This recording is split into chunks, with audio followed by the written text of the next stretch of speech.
Cricket ক্যারিয়ারটা ছোট হতে হতে ঘরোয়া ক্রিকেট আর ফ্র্যাঞ্চাইজি লিগে বন্দী। সেখানেও তামিম ইকবাল রেখে যেতে চান ছাপ। দলের প্রয়োজনে ধরেন হাল। তানজিম সাকিবের বল করেছেন সীমানা পার। শুরুতে তামিমের স্ট্রাইক রেট ১০০-র ওপরে। সিলেটের বিপক্ষে ১১৭ রানের টার্গেটে ৩৯ রানেই ২ উইকেট হারায় ফরচুন বরিশাল। সেই মুহূর্ত থেকে দেখে শুনে খেলেছেন মিস্টার খান। মুশফিক দিয়েছেন তামিমকে যোগ্য সঙ্গ।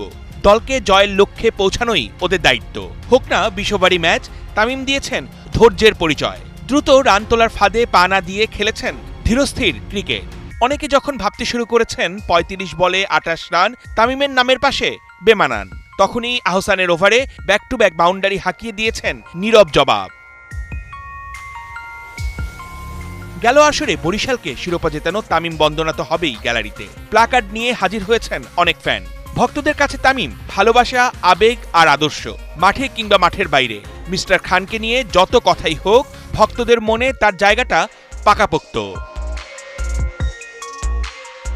সিলেটের বোলার নাহিদুল, সাকিব, সুমন, রুয়েলরা করেছেন চেষ্টা, কিন্তু তামিমের কাছে কেউই পায়নি পাত্তা। সবাই দেখেছেন তামিমের ভেলকি।